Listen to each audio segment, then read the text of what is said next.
बिस्मिल्लाहिर्रहमानिर्रहीम, अस्सलाम वालेकुम नादरीन। आप यूट्यूब चैनल देख रहे हैं, मैं इमरान खान हूँ। नादरीन, इमरान खान वो वाहिद आदमी है मौजूदा सियासतदानों में जिस पे जितनी सख्ती हो रही है वो उतना ही मजबूत होकर खड़ा हो जाता, उतना ही ज़ोरदार जवाब देता है। और ये जवाब इमरान खान साहब जो हैं पाकिस्तान की मिलिट्री एस्टेब्लिशमेंट को देते हैं। अब जो इमरान साहब का जो रिसेंट एक ट्वीट है उसको अगर आप पढ़े तो आपको आइडिया हो जाएगा कि ये तो ऐलान जंग है। ये तो इमरान खान साहब वो बातें कर रहे हैं जो नॉर्मली सियासतदान करने के बारे में सोचते भी नहीं है। पहले आप सुने इमरान खान ने कहा क्या, ये बहुत इंपॉर्टेंट है। इससे आपको आइडिया हो जाएगा कि इमरान खान के साथ हो क्या रहा है और इमरान खान साहब का अपना मूड क्या है। ये जितने लोग कहते हैं ना कि डील शील ये वो, हाँ ये जरूर है कि इमरान खान ये एस्टेब्लिशमेंट के साथ चाहते हैं कि बैठो बात करो, निकलो इसमें से, और ये जो आपका गंदा किरदार है इसको बंद करो। फिलहाल ये नजर आ रहा है। लेकिन इमरान खान साहब किसी से भी डील नहीं कर रहे फौज के साथ। डील करने वाला आदमी ऐसी जुबान इस्तेमाल नहीं करता। ये जो लोग कहते हैं ना कि फौज की इमरान खान साहब दोबारा जाके गोद में बैठना चाहते हैं, या जो लोग इस तरह की बातें करते हैं कि जनाब इमरान खान साहब ये चाहते हैं कि फौज उन्हें दोबारा से इक्तदार के अंदर ले आए और उन्हें वही वाली सहूलत मिल जाए जैसी उनको माजी में थी, तो ये नहीं है, ये बात ही नहीं है। उसकी वजह ये स्टेटमेंट है। इस तरह की स्टेटमेंट देने वाला आदमी कभी भी दोबारा, ऐसा नहीं है कि वो फौज से सहूलतकारी चाह रहा हो। ये स्टेटमेंट वो आदमी देता है जो ये चाह रहा हो कि निकलो बीच में से, यानी मेरा मुल्क है मैं चला लूंगा भाई, हम मुल्क के मालिक हैं, तुम जबरदस्ती आके तुमने हर चीज पे कब्जा किया हो। तो ये इस तरह की सोच वाला आदमी ये बात कर सकता है। अब जरा ये देखें आप, पाकिस्तान में इस वक्त मार्शल नहीं आसिम लॉ नाफिज है।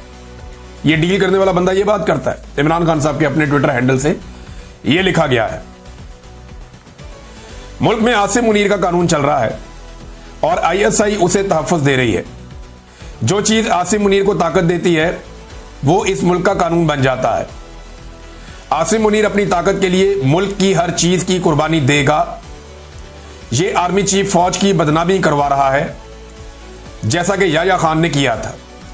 कैटेगोरिकली इमरान खान साहब ने कह दिया कि जो मौजूदा पाकिस्तान का field marshal army chief Asim Munir साहब है, इमरान खान साहब ने क्लियर कर दिया कि ये एग्जैक्टली याह्या खान ने जैसे फौज की बदनामी करवाई थी वैसे ही ये वाला आर्मी चीफ भी फौज की बदनामी करवा रहा है। इस वक्त सेनेट, कौमी असेंबली, वजीर आजम, सदर सब गैर कानूनी है। एक जाली आईनी अदालत बनाकर हमारी नशिस्तें कम की गई हैं, जो तारीख में कभी नहीं हुआ कि एक जमात की नशिस्तें किसी और को दे दी जाएं। वो आईनी अदालतें जिनमें इंसाफ मिलना चाहिए था, आज वहां आसिम मुनीर ने अपने जाती नौकर बिठा रखे हैं। सिकंदर सुल्तान राजा ने तारीखी इलेक्शन फ्रॉड किया है और उसे तौसीह देकर इस धांधली को तहफ़्फ़ुज़ दिया गया। इस्लामाबाद हाई कोर्ट के जज 7 माह से मेरी अपीलें नहीं सुन रहा क्योंकि इसे भी हदायत आसिम मुनीर से मिल रही हैं। इस वक्त मुल्क में आसिम मुनीर का कानून है जैसे पाकिस्तान इसकी जाती मलकियत हो। मुल्क में अदलिया, इदारे और जमहूरियत को मुनज़्ज़म तरीके से तबाह किया गया है। मिलिट्री कोर्ट्स को कानूनी करार दिया गया और यह इकदाम दरअसल अदलिया की जानिब से खुद अपने ऊपर अदम एतमाद है। मेरी अहलिया बुशरा बीबी को बतौर हथियार इस्तेमाल करके मुझे तोड़ने की कोशिश की जा रही है, लेकिन मैं ये वाजे कर दूं, मैं मर जाऊंगा मगर कभी आसिम मुनीर की बादशाहत को तस्लीम नहीं करूंगा। मामला आसिम मुनीर का और इमरान खान का है, जो इस ट्वीट से साबित हो रहा है। और ये मैं पहले भी कई दफा कह चुका हूं, हम ऑफ द रिकॉर्ड भी सहाफी आपस में बात करते हैं तो बात ये करते हैं कि एक आसिम मुनीर है, एक इमरान खान है, एक पाकिस्तान का सबसे बड़ा लीडर है और एक पाकिस्तान के सबसे ताकतवर ओहदे में बैठा हुआ शख्स है। तो लड़ाई इनके बीच में चल रही है। ये बाकी सारे तो भेड़ बकरियां हैं बीच में, ये बाकी सारे तो लटरम पटरम है। ना नवाज शरीफ कुछ बेचता है, ना आसिम जरदारी के पल्ले कख है। शहबाज शरीफ तो वैसे ही इमरान खान ने का अर्दली है। मरियम नवाज ना 3 में ना 13 में, बिलावल बेचारा कहीं गिनती भी नहीं आता। तो ये सारे फारिग हैं। लड़ाई असल में आसिम मुनीर और इमरान खान की है। ये इमरान खान साहब ने आज इस ट्वीट के अंदर इसको क्लियर कर दिया। उन्होंने कहा कि मर जाऊंगा मगर कभी आसिम मुनीर की बादशाहत को तस्लीम नहीं करूंगा। यह एक कब्जा ग्रुप है जिसने मुल्क पर जबरदस्ती कब्जा कर रखा है। इस वक्त पाकिस्तान में डाकू डफर अलायंस मुकम्मल तौर पर काबिज हैं। 26वीं तरमीम से जजों की खुद मुख्तारी मुकम्मल तौर पर खत्म कर दी गई है। जजेस के अहकामात की कोई औकात नहीं रह गई। एक पुलिस वाला भी जज के अहकामात को हवा में उड़ा देता है। आज दौरान कार्रवाई जज साहब ने बाहर गेट पर मुंतजिर मेरी फैमिली को अंदर बुलाने का हुक्म दिया और बारहा कार्रवाई रुकवाई भी, मगर मेरी फैमिली को अंदर नहीं लाया गया। इसका मतलब है कि पुलिस एहलकार के सामने जज के अहकामात की कोई वक़्त नहीं है। हमारा इंसाफ का निजाम मुकम्मल तौर पर दफन हो चुका है। मुल्क इस वक्त तबाह होता है जब नाअहल शख्स को उस पर बिठाया जाए, कुर्सी पर बिठाया जाए, मुल्क पर बिठाया जाए। आसिम मुनीर मुल्क और मोहसिन नकवी क्रिकेट संभाल कर बैठ गया है। इनकी अहलियत क्या है? मोहसिन नकवी की वजह से आज हमारी टेस्ट टीम 9वें नंबर पर पहुंच चुकी है। जब इस तरह के नाअहल लोग बिठाए जाएंगे तो खेलों समेत हर शोबे का यही हाल होगा। ऊपर से मोहसिन नकवी साहब के बड़े बड़े स्कैंडल्स मीडिया ला रहा है जनाब। वो बता रहा है कोई कि पीसीबी में इतना पैसा उड़ा दिया, ये फलां जगह पे इतना पैसा उड़ा दिया, इनके खर्चों पे अल्ले तल्लों पे इतना पैसा लग गया, फलां फलां होटलों में जाके ठहरते रहे, वहां इतना पैसा लग गया। तो जो बंदे मिलियन बिलियन में पाकिस्तानियों को पढ़ते हैं, उन्होंने देखे पाकिस्तान का हाल क्या कर दिया। फिर वो ये कहते हैं जब नाअहल लोग ओहदों पर काबिज कर दिए जाएं तो ये बहुत खतरनाक होता है कि किसी को बगैर अहलियत सिर्फ ताकत के जोर पर इदारों पर मुसल्लत कर दिया जाए। मुझ पर टॉर्चर बहुत बढ़ा दिया गया है।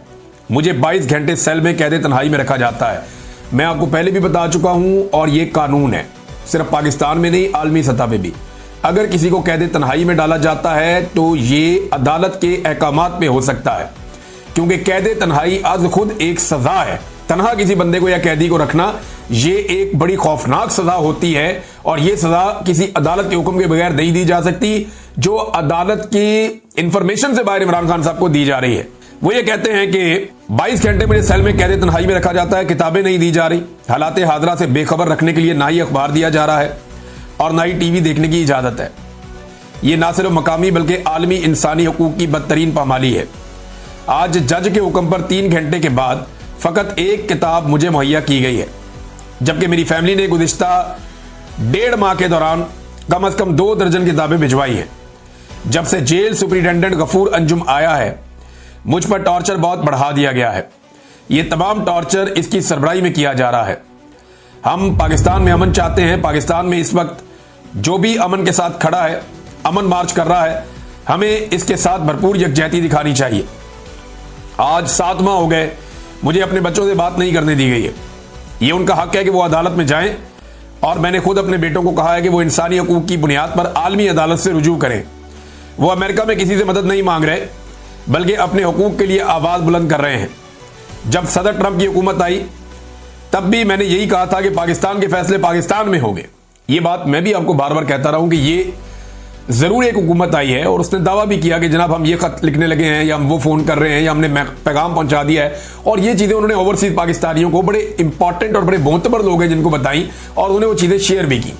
लेकिन उसके बाद पाकिस्तान की हुकूमत ने अच्छी डील मारी अमेरिका के साथ और बहुत सारा कुछ गिरवी रख के तो अपना गला छुड़वा लिया अमेरिका से कि जी इमरान खान को हमें अंदर रखने दें, हमारी मादनियात चाहिए आपको देंगे, हमारे कोई आपको मौक़िफ़ चाहिए वो आपको देंगे, आपके मुताबिक अपनी खारजा पॉलिसी बनाएंगे, अब्राहम अकॉर्ड की बात ये सारे करते रहते हैं। मैं आगे चल के आपको बताता हूं कि एक्चुअली ये क्या चीज़ें अमेरिका के साथ तय कर रहे हैं।